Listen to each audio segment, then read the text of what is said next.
Assalamualaikum warahmatullahi wabarakatuh. Hari ini saya akan membahas tentang Electronic Unit Injector atau juga dikenal dengan EUI. Apa sih EUI? Simak terus video ini sampai selesai. Oke, namun sebelum kita membahas ke dalam materinya lebih lanjut, izinkan saya untuk mengenalkan diri saya dulu. Oke, jadi saya adalah mahasiswa dari Politeknik Negeri Banjarmasin, jurusan Teknik Mesin, program studi Teknik Alat Berat. Saya sudah membagi presentasi kali ini menjadi 3 bagian. Yang pertama itu ada introduction, yang mana kita akan membahas penjelasan dan penggunaan umum daripada sistem EUI itu sendiri. Yang kedua kita akan membahas tentang komponen, yaitu di dalamnya kita akan membahas tentang komponen-komponen yang apa saja yang ada dalam sistem EUI itu sendiri dan juga diagram komponen itu. Selanjutnya yang terakhir adalah bagaimana cara kerja sistem EUI itu sendiri. Oke, kita langsung masuk pada yang pertama. Introduction Electronic Unit Injector. Oke, EUI merupakan langkah maju pengembangan sistem bahan bakar yang meningkatkan efektivitas dan efisiensi penggunaan bahan bakar pada engine yang lebih ekonomis. EUI juga merupakan salah satu sistem bahan bakar yang digunakan oleh engine-engine keluaran dari Caterpillar. Desain unit EUI ini sendiri tidak membutuhkan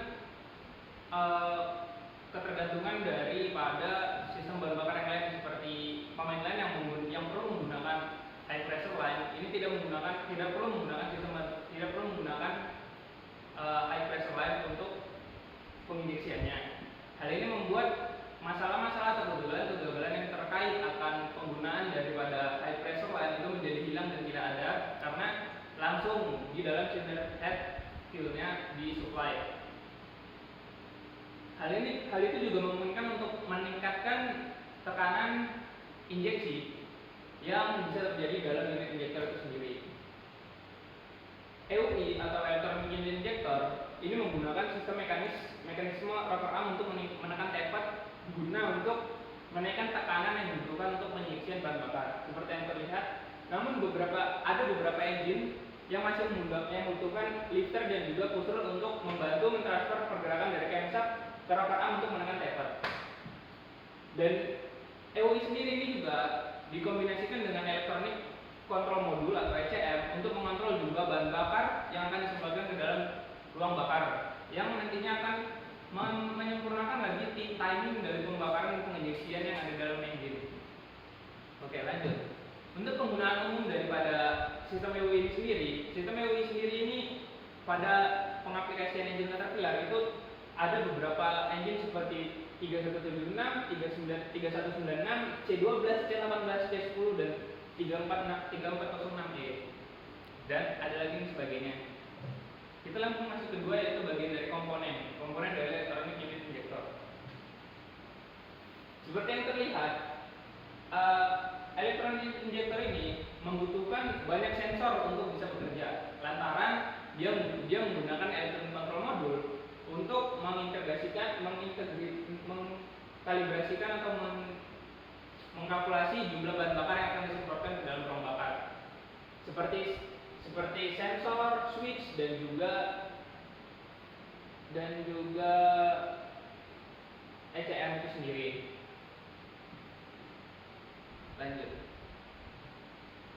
Nah, kita akan membahas lebih dalam tentang komponen yang ada dalam injektor itu sendiri.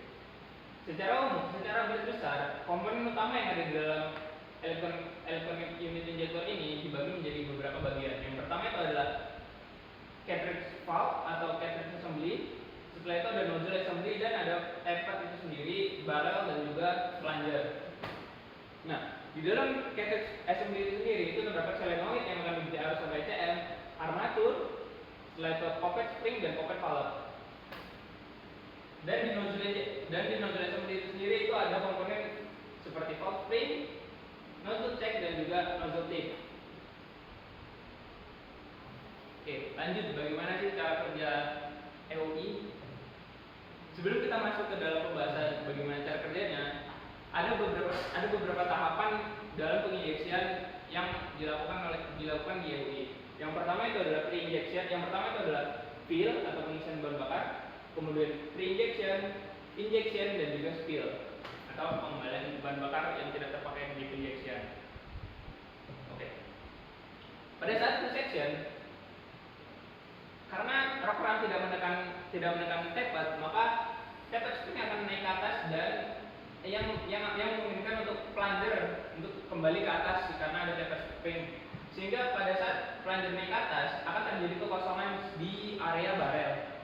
Karena sistem itu tertutup, sehingga bahan bakar akan langsung masuk untuk mengisi barel dan juga masuk melalui tapered valve.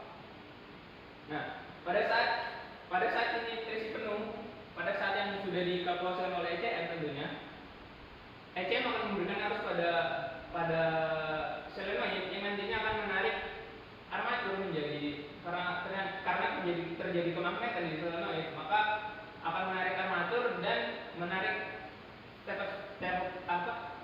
menarik open valve ke atas, sehingga tidak ada bahan bakar yang bisa masuk ke dalam barel lagi. Dan juga pada saat ini rocker arm sudah menekan ke bawah, sehingga plunger sudah tertekan ke bawah untuk memperkecil ruang di barel. Jadi pada saat ini terjadi, maka bahan bakar karena bahan bakar sudah tidak masuk melalui open valve, maka bahan bakar akan ditekan oleh plunger yang nantinya akan menekan di nozzle assembly atau di nozzle tip untuk mengangkat nozzle tip pada saat pressure-nya sudah cukup. Seperti yang terlihat di sini, pada saat apa yang terjadi di injection section itu power valve ditarik ke atas, tidak ada bahan bakar yang bisa lewat, dan di nozzle tipnya akan terangkat pada saat pressure-nya sudah cukup untuk bisa mengangkat nozzle tip itu sendiri. Seperti yang saya katakan tadi, untuk ECM itu memerlukan beberapa parameter untuk menghitung atau mengkalkulasikan jumlah bahan bakar yang akan disemprotkan ke ruang bakar. Beberapa parameternya itu seperti engine RPM, throttle position, turbo inlet, turbo outlet, dan atmospheric pressure. Kemudian ada coolant temperatur, ada FRC map, torque map, terus engine RPM, speed timing sensor, yang nantinya akan dikalibrasikan oleh ECM ini sendiri untuk menentukan jumlah bahan bakar yang akan disemprotkan ke dalam ruang bakar. Oke, segitu saja pembahasan dari saya mengenai LUI. Apabila ada salah kata saya mohon maaf. Wassalamualaikum warahmatullahi wabarakatuh.